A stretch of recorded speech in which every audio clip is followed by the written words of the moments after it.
existence is also suffering negativity. Nothing will be easy for existence also. પ્રકૃતિ, કુદરત, અસ્તિત્વ જેને કહીએ છીએ એની ઉપર પણ નકારાત્મક અસરો થાય છે. એના માટે પણ બધું સીધું પાર પડતું નથી.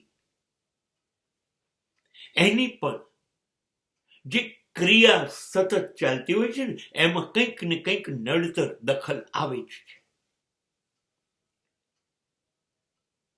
જંગલો જે છે, વૃક્ષો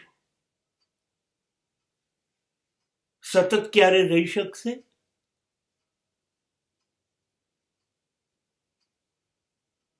એને સતત પાણી મળશે તો. હા, તો ઘણી વખતે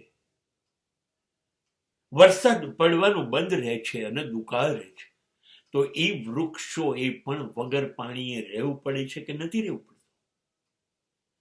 એ જ વૃક્ષો જમીનમાં મૂળિયા ઊંડા ઉતારીને જામીને ઉભા હોય છે, લહેરાય છે, પણ ધરતી જ્યારે ધ્રુજે ને ધરતીકંપ થાય ત્યારે બધા વૃક્ષોને ઉખાડીને ફેંકી દે છે કે નથી ફેંકી દેતો?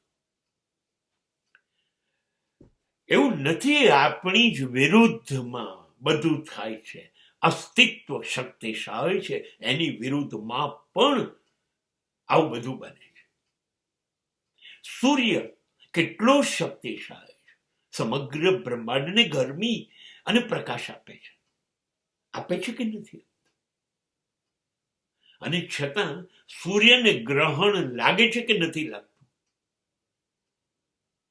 ચંદ્રની આપણે પૂજા કરીએ છીએ, શીતળતા આપે છે, રાતને અજવાળે છે. ચંદ્રને ગ્રહણ લાગે છે કે નથી લાગતું? બસ જો આ લોકોને જીવનમાં નડતર આવતા હોય, કેટલા શક્તિશાળી છે બ્રહ્માંડ, અસ્તિત્વ, એમને પણ નડતર આવતા હોય, એમનું પણ ધાર્યું ના થતું હોય, તો પછી હું અને તમે સ્વપ્ન જોઈએ, અપેક્ષાઓ રાખીએ કે બધું અમે જે વિચાર્યું, અમે જે ધાર્યું એવું જ થાય.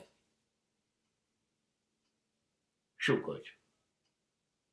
આપણે અસ્તિત્વથી પણ મહાન છીએ કે બધું જ આપણું ધાર્યું થાય? નહીં, એવું નહીં બને. એવું નહીં બને કે બધું જ આપણું ધાર્યું થાય, કશું આપણને નડે નહીં, બધું જ અનુકૂળ થાય. એવું નહીં બને, ક્યારેય નથી બન્યું, કોઈના માટે નથી બન્યું. કૃષ્ણ કે રામ માટે નહોતું બન્યું, ક્રાઇસ્ટ માટે પણ નહોતું બન્યું.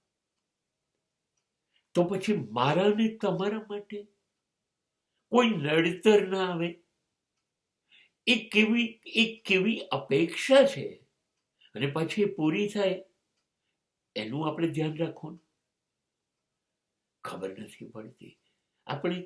આપણે કેમ, શા માટે આપણી જાતને છેતરીએ છીએ?